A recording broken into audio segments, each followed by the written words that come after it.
आपका स्वागत है एसएस फीलिंग शेयर चैनल में, एक जगह जहां आप उत्साह, मार्गदर्शन और आध्यात्मिक खुराक पा सकते हैं।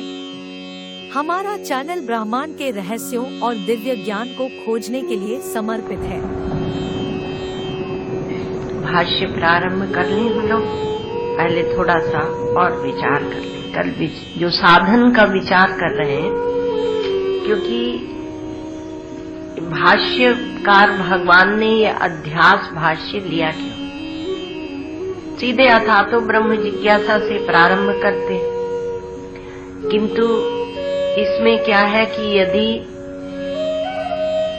यहाँ तत्व ज्ञान का साधन एकमात्र ज्ञान है, ब्रह्म ज्ञान है या ब्रह्म विचार है, यह सिद्ध नहीं होता है, तो विचार तो शास्त्र की संगति नहीं लगती। हमारे यहाँ वेदांतों में,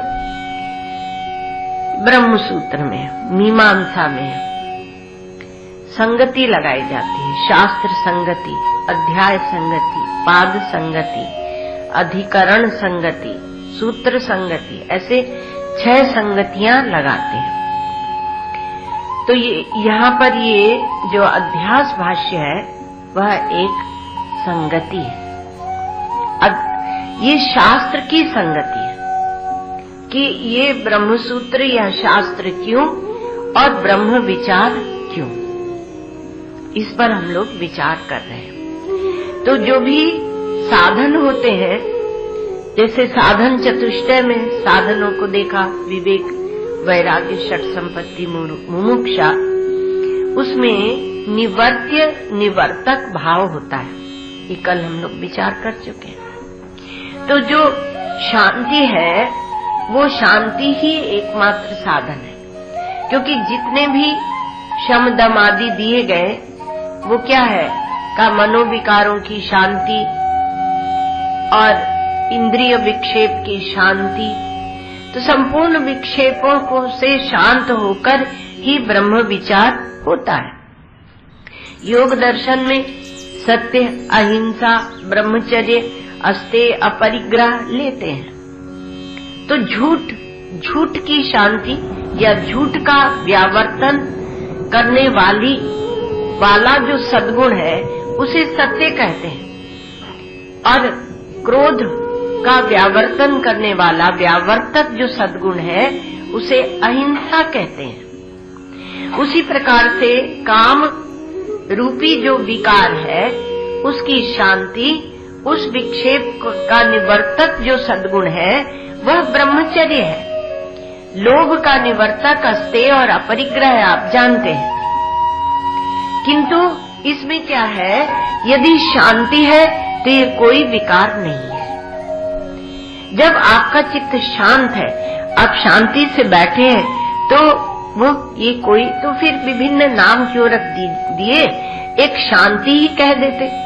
तो कहा जैसे एक ही आत्म चैतन्य, एक ही चेतन, और जब जिस गोलक में बैठकर काम करता है तब उसका नाम वह हो जाता है।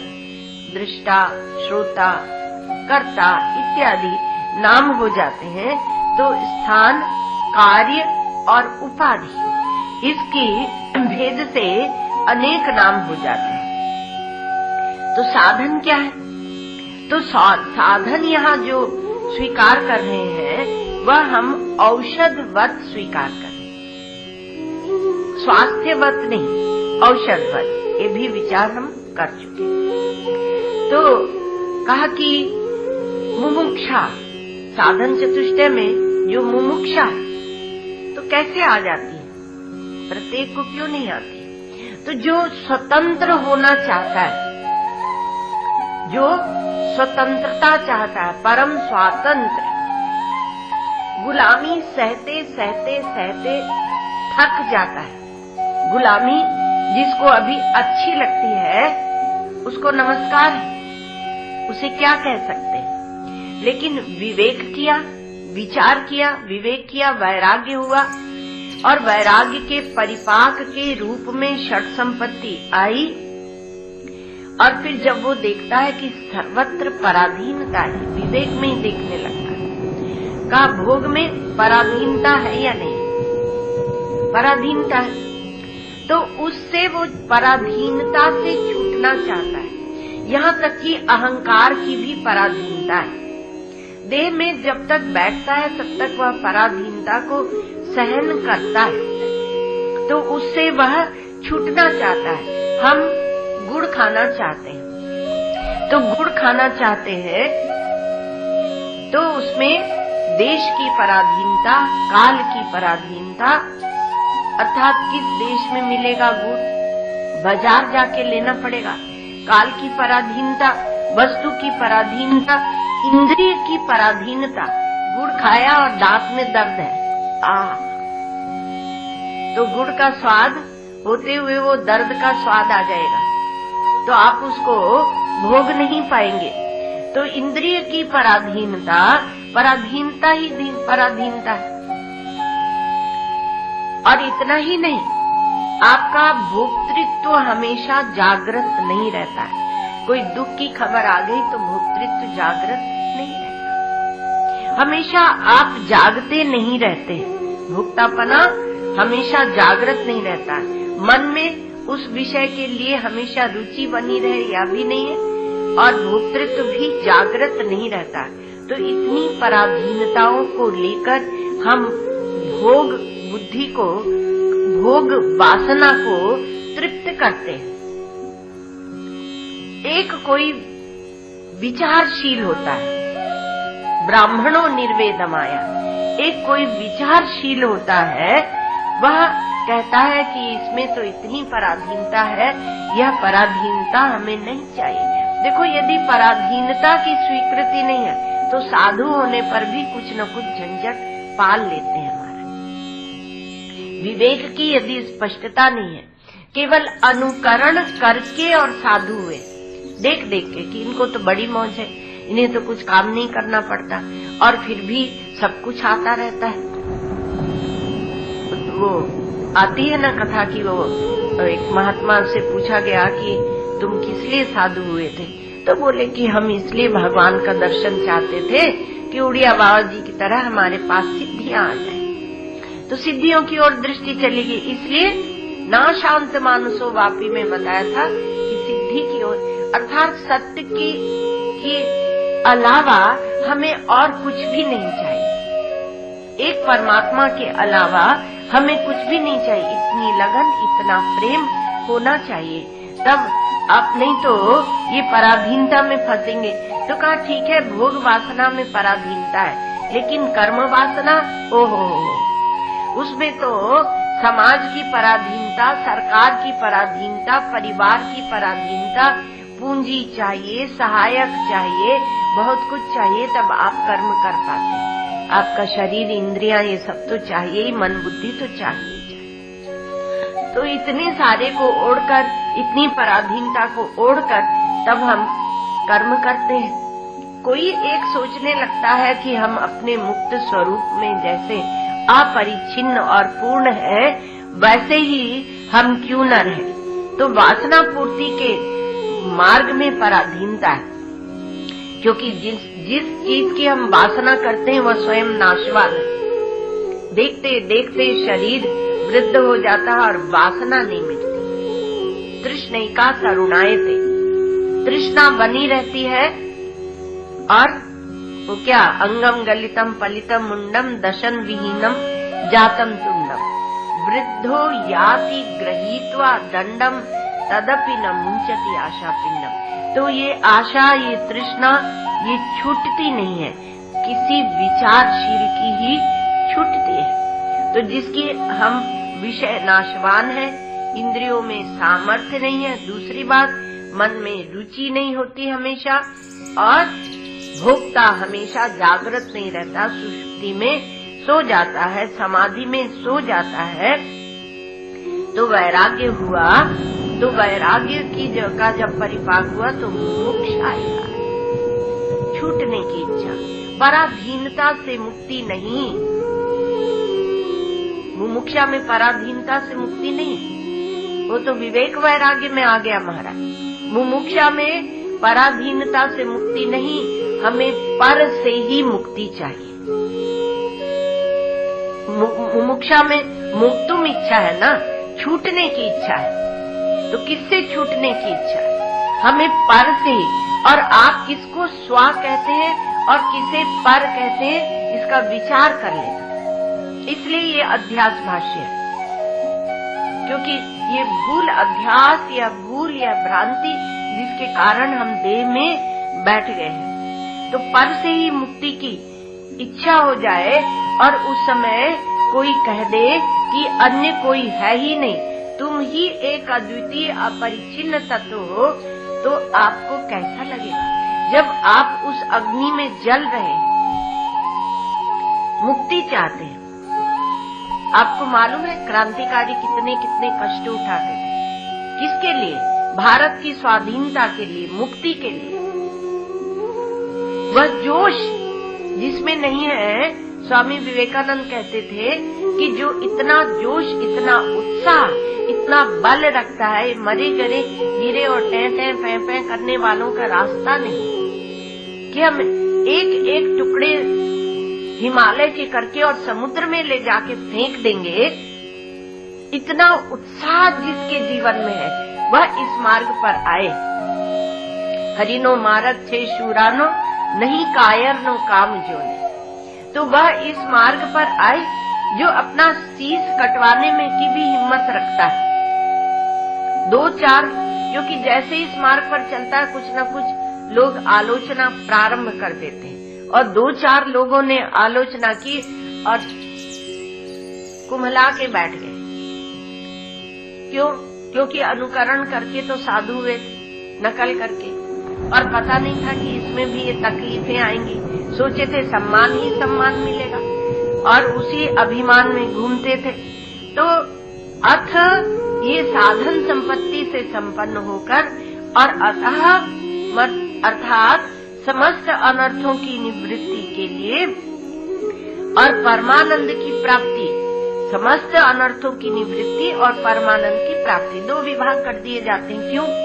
क्योंकि हमारी जो वासनाएं हैं उनका समूहीकरण कर दिया, उनका एकत्रीकरण कर दिया जाता है। तो समूहीकृत करने के लिए दुखों की निवृत्ति और सुखों की प्राप्ति, ये हमारी वासना रहती है। तो इसके लिए यहाँ ऐसे बताया गया। और ब्रह्म जिज्ञासा, तो ब्रह्म जिज्ञासा अर्थात ब्रह्म का विचार। ब्रह्म वह परिपूर्ण तत्व है, वह चीज ब्रह्म नहीं हो सकती जो हमसे पृथक हो। एक हम हो और एक ब्रह्म हो। द्वैत का वो श्री महाराज जी कहते हैं कि देखो, द्वैत का जो प्रतिपादन करते हैं तो उसका तो तर्क इतना सरल है। जो द्वैतवादी द्वैत का दर्शनों में प्रतिपादन करते हैं तो तर्क इतना सरल है कि द्वैत को तो कुत्ता भी स्वीकार करता है, पागल भी स्वीकार करता है। और यदि विचारक भी द्वैत को ही लेकर बैठे तो क्या लाभ है? तो कहा कि बालक भी जानता है कि हम और तुम अलग हैं, तो हम और परमात्मा अलग है, ये जान लिया, इसमें क्या सौंदर्य है? तो जब ये बात समझ में आए कि जो हमसे पृथक होगा वह अपरिच्छिन्न नहीं रह सकता, एक हम, एक तुम और एक ब्रह्म। जैसे हम और तुम अलग अलग हैं, मिट्टी के लौंदे, वैसे कोई एक ब्रह्म भी होगा। तो ये कोई समझदारी की बात नहीं है, कोई भले मानसों की बात नहीं है। तो थोड़ी देर के दूसरी बात क्या है? कहा कि थोड़ी देर के लिए आंख बंद करके बैठ जाना, चुपचाप आंख बंद करके बैठ जाना, और कहा हाँ ठीक है, अब हम ब्रह्म हो गए, हम अपरिच्छिन्न है, असीम है, अनंत है, आकाश के समान है। वो भी एक बात है। और ब्रह्म तत्व की मीमांसा, शास्त्र के अनुसार विचार, सत संप्रदाय गुरु परंपरा के अनुसार, वह दूसरी बात होती है। क्योंकि इसमें क्या है, जब आप विचार करते हैं तो भ्रांतियां टूटती हैं। आप जब बैठते हैं एकांत में तो आप वहीं तक एकांत में समाधि के लिए, ध्यान के लिए, तो आपका ध्यान वहीं तक पहुंचता है जहां तक आपकी बुद्धि पहुंची होती है। हम समाधि का निषेध नहीं करते, लेकिन बुद्धि में यदि स्पष्टता है, भ्रांतियां समाप्त हुई हैं, तो वह समाधि कुछ और होगी। श्री उड़िया बाबा जी महाराज कहते थे, जड़ समाधि, ध्यान समाधि और ज्ञान समाधि, ऐसे अंतर बताते थे। तो इसमें क्या है कि ब्रह्म वस्तु का विचार करना और चुपचाप बैठ गए। श्री महाराज जी तो उनको बोलते थे बपुआ, तो चुप बैठ जाते, तो चुप बैठ जाते हैं और बोलते हैं कि बस अब हमको समाधि में ही भगवान का साक्षात्कार, परमात्मा का, सत्य का साक्षात्कार होगा। कोई कहते, अभी हम लोग सुन रहे थे श्री महाराज जी को कि सत्य ही कह दो तो परमात्मा को, सत्य ही कह दो, गॉड इज ट्रूथ, इतना कह दो। लेकिन श्री महाराज जी ने वहाँ प्रश्न उठाया कि आपकी बुद्धि में उस सत्य के लिए कोई विचार है या नहीं, कि वो सत्य कैसा, वह ब्रह्म कैसा, यह कोई विचार है कि नहीं। और विचार नहीं है और विचार करना ही भी नहीं चाहते, तो वो तो जैसे कभी लोग आंखें बंद करके बैठ जाते हैं और एक अनंत ऐसा एक कविता लिखते हैं, हम न जाने नक्षत्रों से कौन निमंत्रण देता रहता मौन, ऐसे ऐसे कविताएं, वो छायावाद, वो रहस्यवाद बहुत पढ़े हम लोग विद्यालय में। तो कहा कि उनकी तरह ये ब्रह्म विचार नहीं होता, ये तो मीमांसा होती है, ये दोनों में अंतर होगा।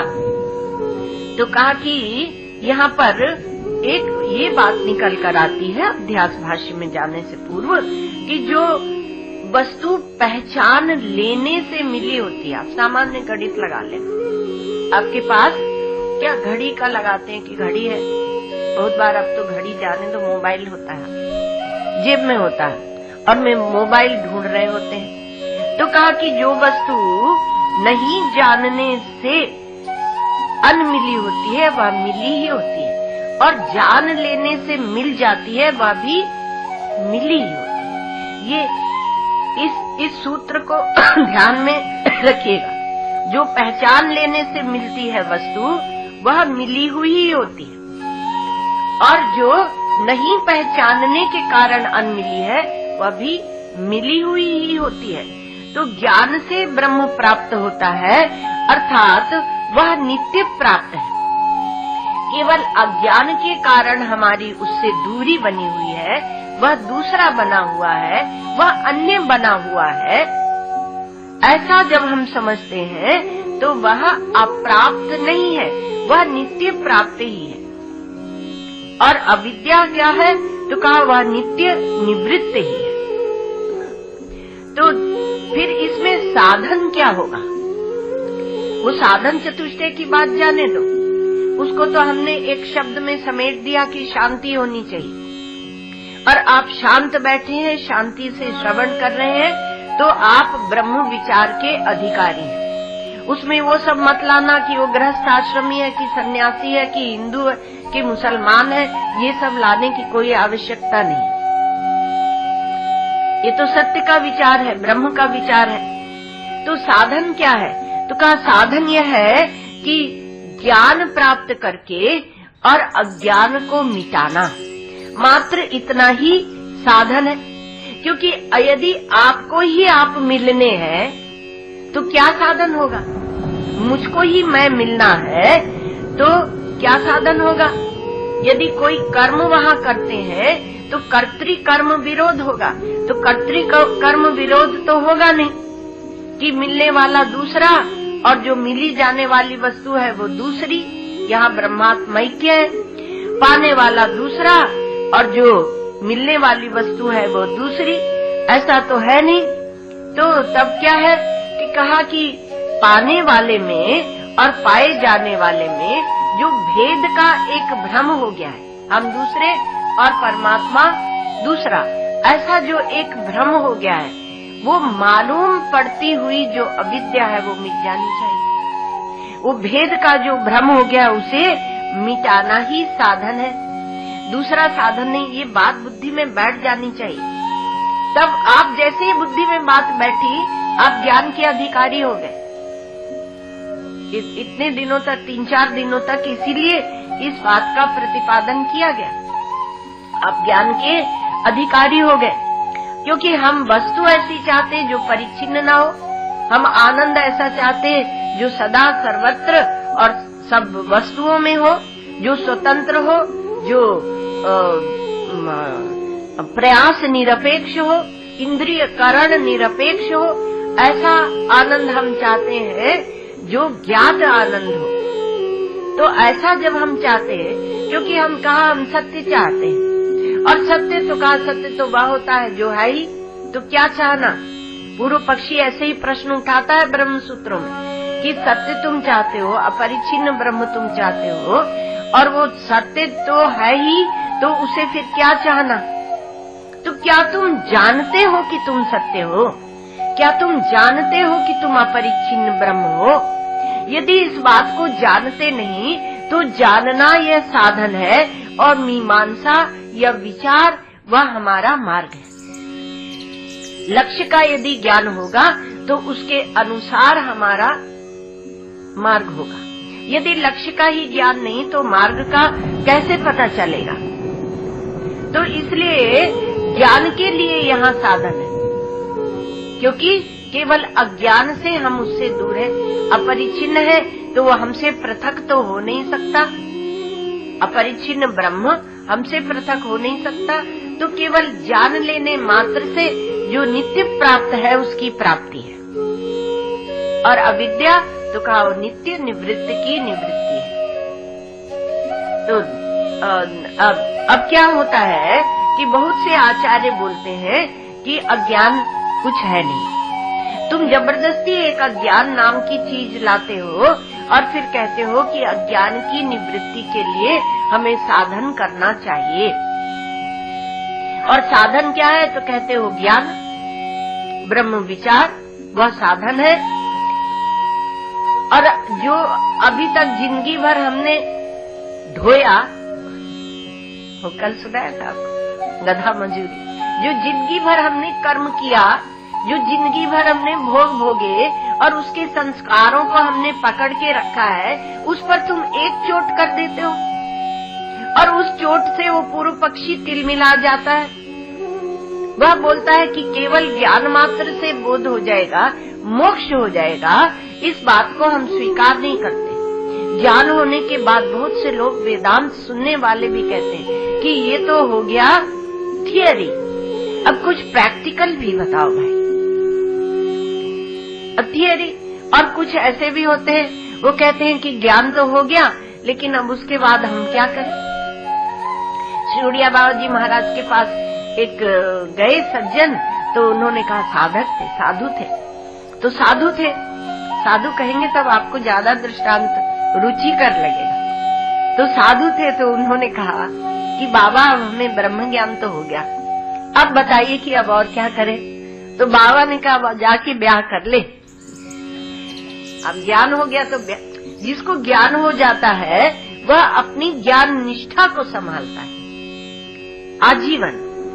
आपको कल भी सुनाया था कि धर्म से लेकर और ब्रह्माकार वृत्ति पर्यंत सब साधन उसके जीवन में परिलक्षित होते रहते हैं। श्री उड़िया बाबा जी महाराज कहते थे कि अगर पहलवान बूढ़ा हो जाएगा तब भी अखाड़े में ही जाके बैठेगा।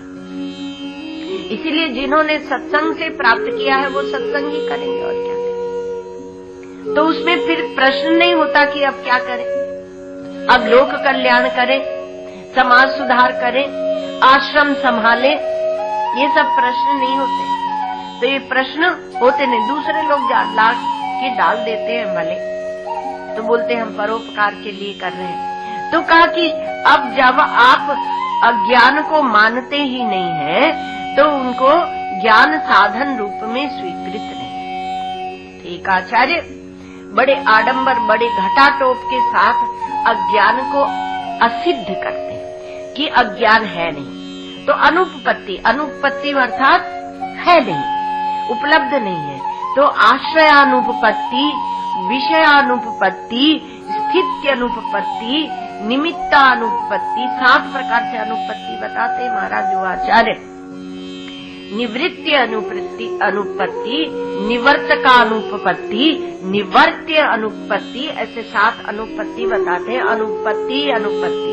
तो श्री महाराज जी कहते हैं कि तुम्हारे मुंह में घी शक्कर। उन्होंने बहुत जोर शोर से भगवान शंकराचार्य के इस अध्यास भाष्य का खंडन किया, अनुपत्ति बता के कि अज्ञान है ही नहीं।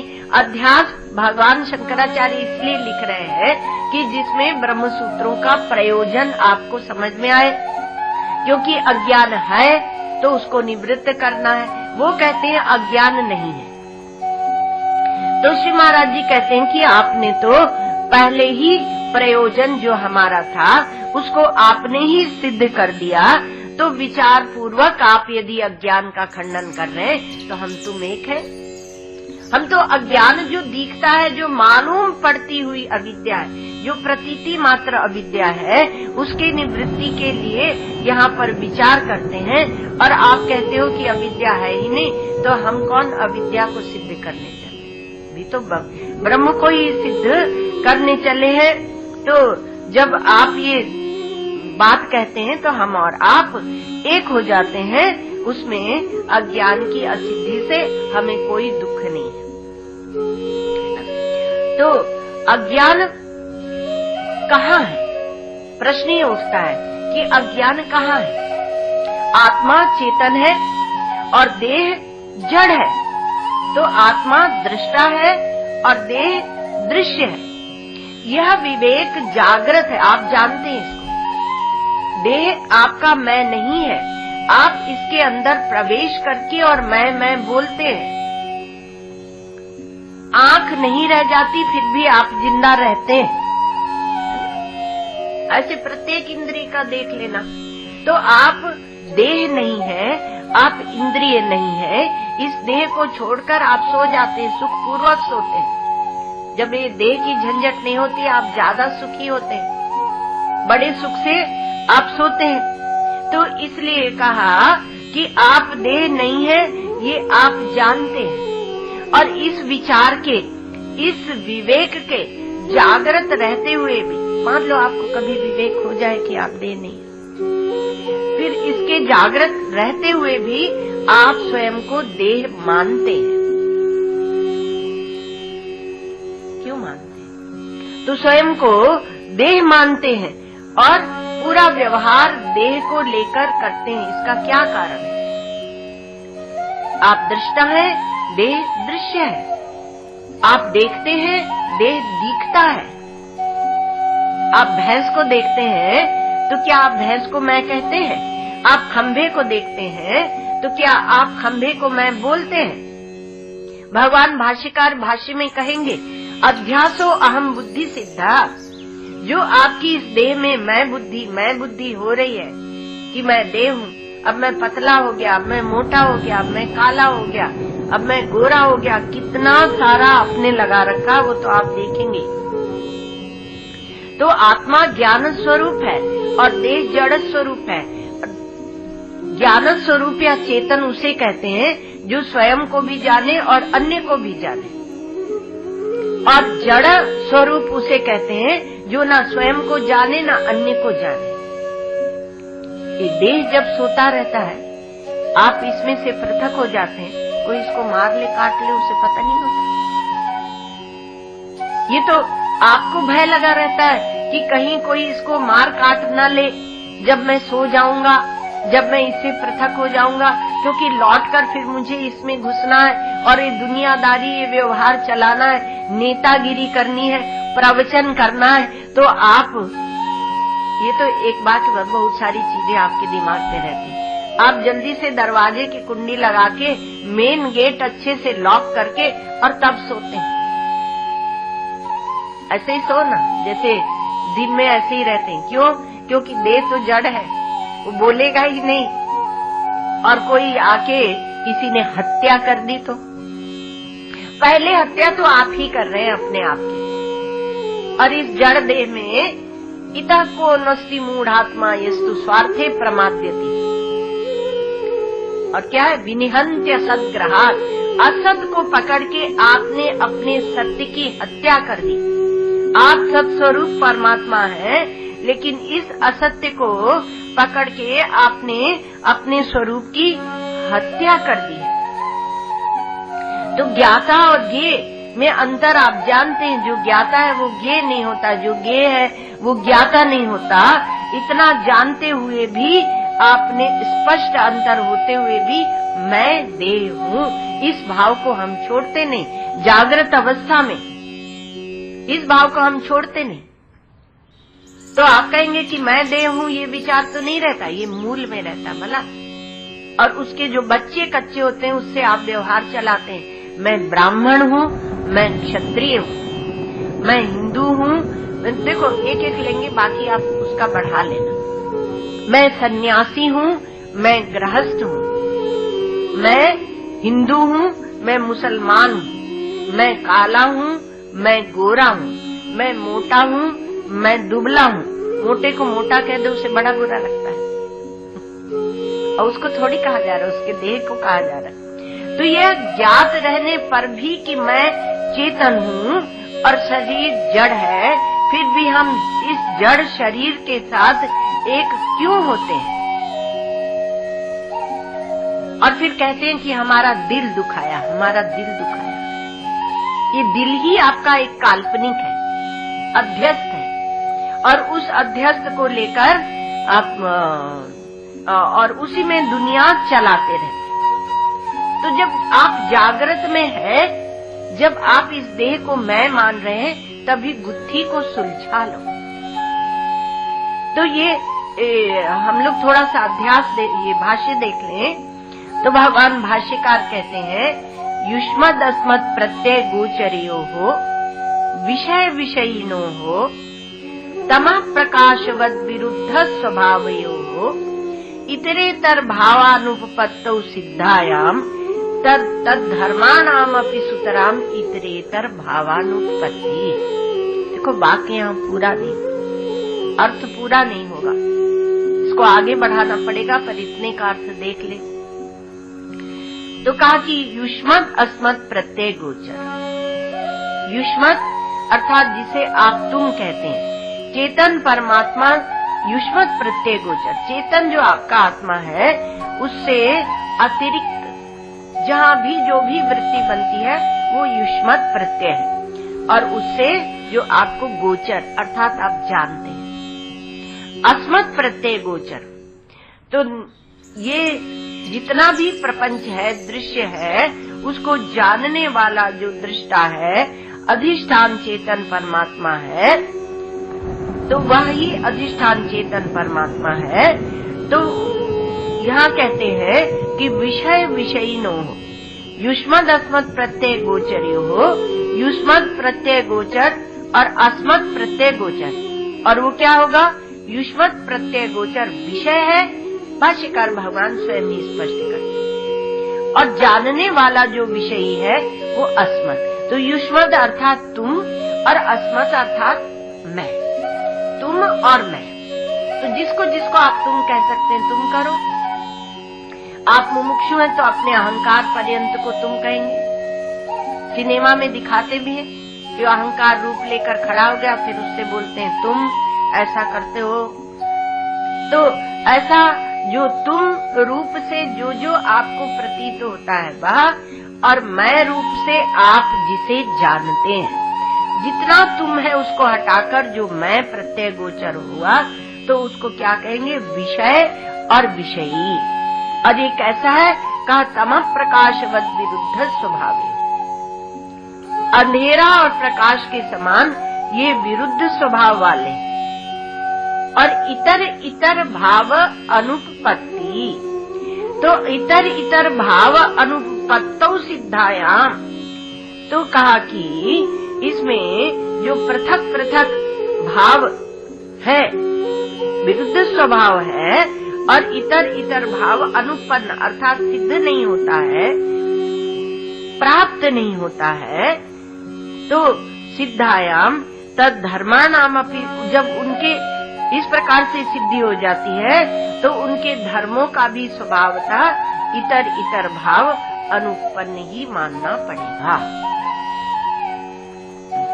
यहाँ तो आगे प्रश्न उठा रहे इस प्रकार से, इत्यतो अस्मत् प्रत्यय गोचरे विषयिनी चिदात्म के। इस पर हम लोग बहुत विचार करेंगे, आप घबरा मत जाना। कि ये संस्कृत क्यों हमारे दिमाग पर डाल दी। अब धीरे धीरे एक एक शब्द पर हम लोग विचार करेंगे। तो अस्मत् प्रत्यय गोचर अर्थात मैं कह के आप जिसको लेते हैं विषयनी, तो विषयनी चिदात्मा जो आपकी आत्मा विषय है, और युष्मत् प्रत्यय गोचरस्य विषयस्य, युष्मत् प्रत्यय गोचर तुम करके जिसके साथ हम व्यवहार करते हैं, तुम में वह भी ले लेना, वह जो विषय है, विषयी और विषय है, उनके धर्मों का अध्यास। युष्मत् प्रत्यय गोचरस्य विषयस्य तद्धर्माणां च अध्यास है, उनके धर्मों का अध्यास।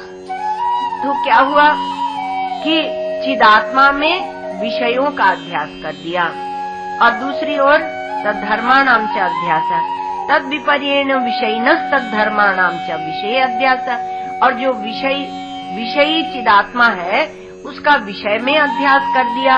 ये मिथ्या है, ये विषय प्रपंच में अध्यास नहीं होना चाहिए। फिर आगे कहेंगे तथापि, फिर भी ये अध्यास है, नैसर्गिको अयम लोक व्यवहार, फिर भी हम इसी में अहम मम करके और ये व्यवहार चला रहे हैं। तो जहाँ अध्यास नहीं होना चाहिए फिर भी वहाँ अध्यास का अर्थ होता है भ्रांति। एक होता है अज्ञान और एक होती है भ्रांति। अज्ञान का अर्थ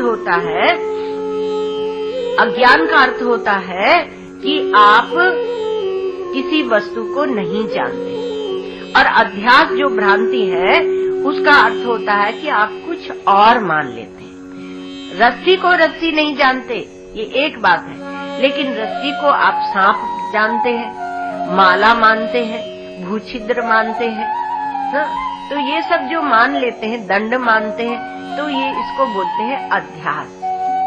कहीं पर किसी और चीजों को थोप देना उसको बोलते हैं अध्यास। तो अब क्या है, तो कहा कि हम ये जो ब्रह्म विचार करने जा रहे हैं, तो इसके पहले ये अध्यास भाष्य इसलिए दिया गया क्योंकि पूर्व पक्षी ये उठाता है कि ब्रह्म का विचार क्यों करते हो, ब्रह्म को जानने में कोई संदेह है नहीं। स्पष्ट रूप से श्रुतियां निरूपण करती हैं, सत्यम ज्ञानम अनंतम ब्रह्म, विज्ञानम आनंदम ब्रह्म, ऐसी श्रुतियां निरूपण कर रही हैं, फिर उसमें आपको संदेह क्यों है?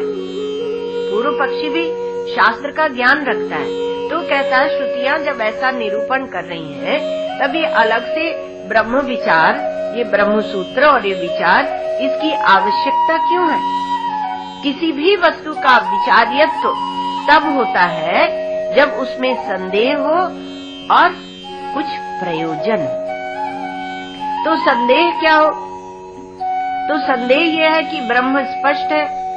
तो भाष्यकार भगवान कहते हैं ब्रह्म स्पष्ट नहीं है, तुम्हें तो दिन भर रात भर यही स्पष्ट है कि मैं ब्राह्मण हूँ, मैं सन्यासी हूँ, मैं हिंदू हूँ, मैं इत्यादि, यही सब लेके तुम बहुत सारा जो अपने ऊपर थोप रखा है उसी को लेकर तुम व्यवहार कर रहे हो। तो कहाँ तुम्हें स्पष्ट है? तो व्यवहार में तो इतना घोटाला है। हम सोचते हैं कि केवल मिनिस्टर लोग ही भ्रष्टाचार करते हैं और घोटाला करते हैं, लेकिन हम सब दिन भर रात भर घोटाला कर रहे हैं। कोई स्पष्टता, कोई विवेक है ही नहीं कि ये आत्मा का विभाग, ये अनात्मा का विभाग, इस पर हमने कभी विचार किया ही नहीं। और ये घोटाले में हम चला रहे हैं, घोटाला वाली सरकार है हमारी। तो इसको लेकर थोड़ा आंदोलन करना चाहिए। तो आंदोलन क्या है? ब्रह्म विचार करना चाहिए। तो ये ब्रह्म विचार करना चाहिए कि आखिर हम कब तक इस घोटाले को सहन करते रहेंगे।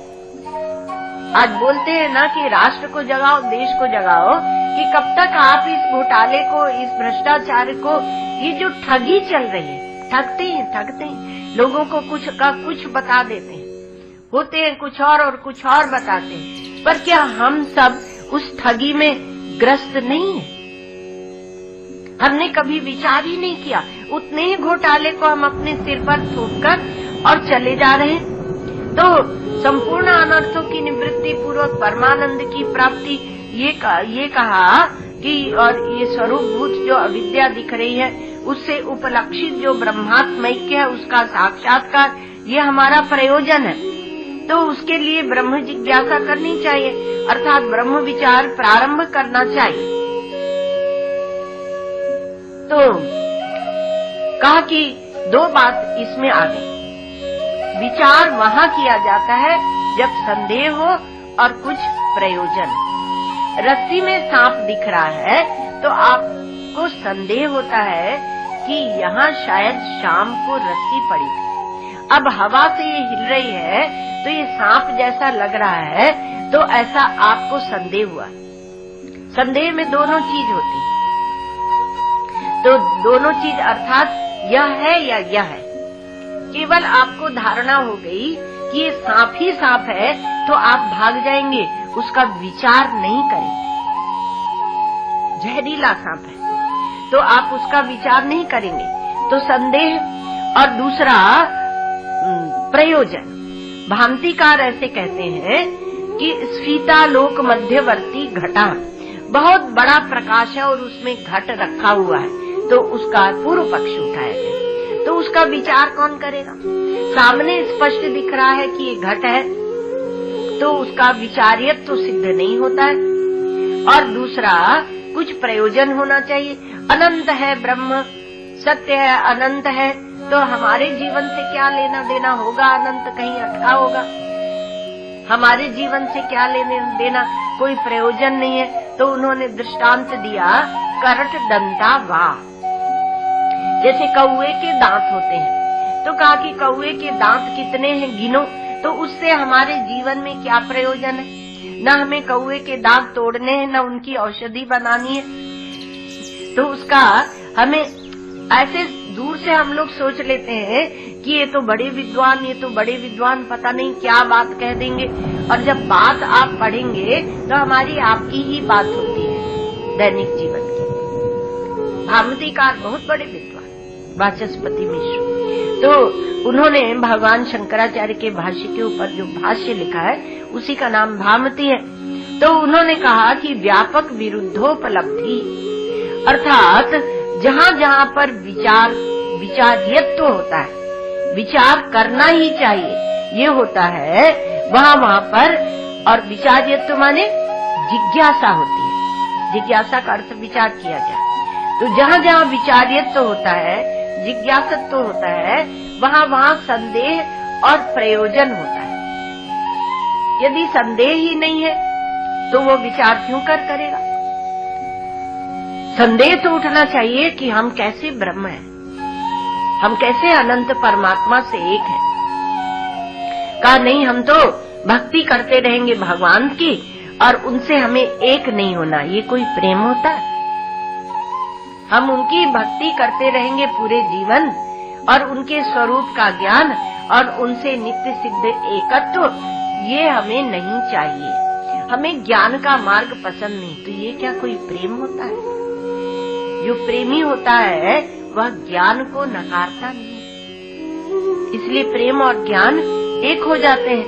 तो जहाँ संदेह होता है वहाँ और सप्रयोजनत्व होता है, वहाँ विचारशीलता, विचार्यत्व व्यापक होता है। ऐसे उन्होंने एक बात दी।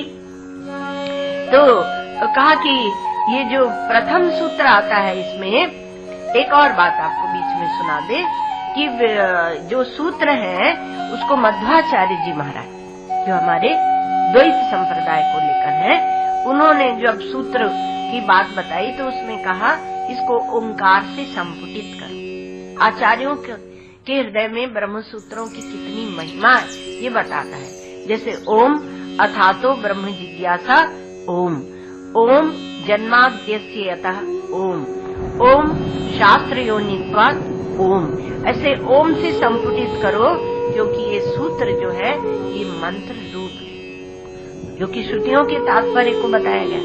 तो ये मंत्र रूप है, इसलिए इनका ऐसे विचार करो। ठीक है। अब ये इसमें आपको पहले बता चुके हैं कि 191 अधिकरण है, 555 सूत्र है, 4 अध्याय है, 4 पाद है। तो ये जो अधिकरण बनता है ये किस प्रकार से बनता है, इसको थोड़ा सा इसको भी सुन लीजिए। तो जैसे जिज्ञासा अधिकरण अथा तो ब्रह्म जिज्ञासा, जन्माद्य अधिकरण जन्माद्यस्य अथा, उसमें एक ही सूत्र है, और बहुत से अधिकरण ऐसे जिनमें कई कई सूत्र हैं। ये चतुसूत्री जो है इसके 4 अधिकरण है। शास्त्र योनित्वाधिकरण, तो इसमें शास्त्र योनित्वात ये है।